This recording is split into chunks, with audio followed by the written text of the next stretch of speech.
Ας προσπαθήσουμε τώρα να δημιουργήσουμε ένα κείμενο το οποίο θα εισάγουμε σαν τίτλο στην αρχή της παρουσίασής μας. Θα πατήσουμε και πάλι το Add Text λοιπόν, θα δώσουμε και πάλι έναν τίτλο στο αντικείμενο του κειμένου που θα εισάγουμε, ας πούμε τίτλος παραγωγής, και ας χρησιμοποιήσουμε ας δαχτυλογραφήσουμε στο χώρο του Text Display αυτό που οι θεατές μας θέλουμε να βλέπουν σαν τίτλο στην παραγωγή μας. Ας πούμε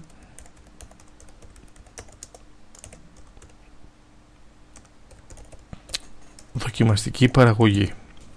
Πατάμε Add και αυτόματα βλέπουμε ότι δημιουργείται ένα νέο αντικείμενο κειμένου στο χώρο των διαθέσιμων αντικειμένων για την παραγωγή μας, ενώ ταυτόχρονα βλέπουμε στην οθόνη μας ότι το μέγεθος του κειμένου του τίτλου υπερβαίνει τις διαστάσεις της οθόνης και για το λόγο αυτό θα πρέπει να το προσαρμόσουμε.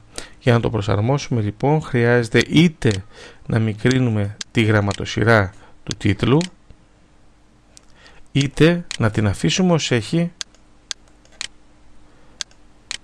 και βάζοντας τον κέρσορα ανάμεσα στις δύο λέξεις δοκιμαστική και παραγωγή και πατώντας Enter να σπάσουμε τη μία γραμμή του τίτλου σε δύο επιμέρους γραμμές. Αν θέλουμε να δώσουμε μεγαλύτερη διάρκεια στην προβολή του τίτλου της παραγωγής μας, πατάμε πάνω σε αυτά τα δύο βελάκια και στην επιλογή Duration. Έτσι λοιπόν μπορούμε να αλλάξουμε την προεπιλεγμένη προβολή 3 δευτερολέπτων που προτείνει το VideoPad για μας και να την κάνουμε 6 δευτερόλεπτα. Πατώντας Set, αυτόματα η διάρκεια του προβολής του τίτλου θα διπλασιαστεί και θα είναι διάρκεια σε 6 δευτερολέπτων. Προκειμένου να εισάγουμε τον τίτλο της παραγωγής μας στην παραγωγή μας, έχουμε όπως και πριν δύο δυνατότητες. Η πρώτη δυνατότητα είναι να μπει στο χώρο του Video Track 5, εκεί που έχει μπει δηλαδή και ο τίτλος του βίντεο, οπότε ταυτόχρονα θα βλέπουμε και τον τίτλο της παραγωγής μας και τις φωτογραφίες ή το βίντεο που το συνοδεύουν, ενώ στην άλλη περίπτωση θα πρέπει να είμαστε πάρα πολύ προσεκτικοί. Πριν συνεχίσουμε για τη δεύτερη περίπτωση, θα ήθελα να επιστήσω την προσοχή ότι όταν δημιουργούμε μία παραγωγή είναι καλό να έχουμε προγραμματίσει με σαφήνεια και ακρίβεια ένα-ένα τα βήματά μας πριν την ξεκινήσουμε να τη φτιάχνουμε. Γιατί αν ξαφνικά προκύψουν κάποιες προσαρμογές ή προσθήκες, οι προσθήκες αυτές ενδέχεται να βλάψουν το συνολικό χρονισμό της παραγωγής μας. Ας δούμε για παράδειγμα τι μπορεί να συμβεί εδώ. Ακυρώνουμε λοιπόν την εισαγωγή του αντικειμένου του τίτλου παράλληλα σε ταυτόχρονη προβολή με τις φωτογραφίες και προσπαθούμε τώρα να το εισαγάγουμε μέσα, να κάνουμε προσθήκη του τίτλου μέσα στην παραγωγή μας. Σέρνω λοιπόν με το ποντίκι μου τον τίτλο παραγωγής στο χώρο του Video Track 1.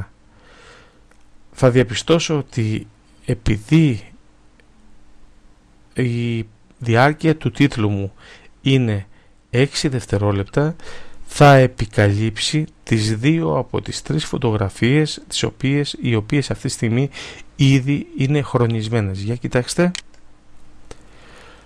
Αυτή τη στιγμή λοιπόν έρχεται ο τίτλος, επικάθεται μέσα στην παραγωγή μας.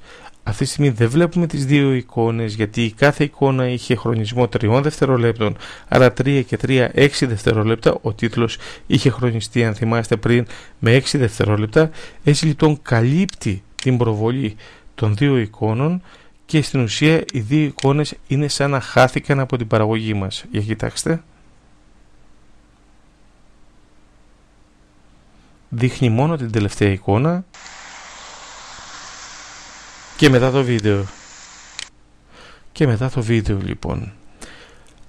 Για να μπορέσουμε να αποφύγουμε αυτό το ατυχές γεγονός, μπορούμε να κάνουμε το εξής.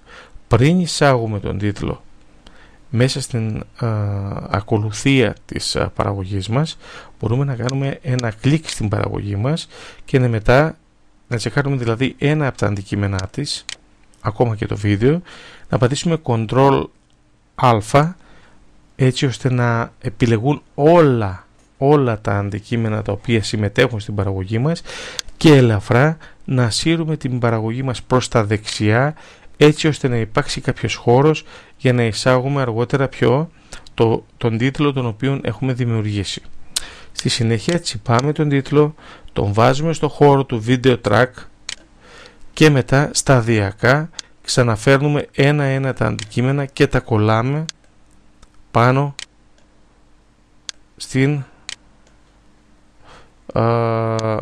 σε αυτό τον τίτλο.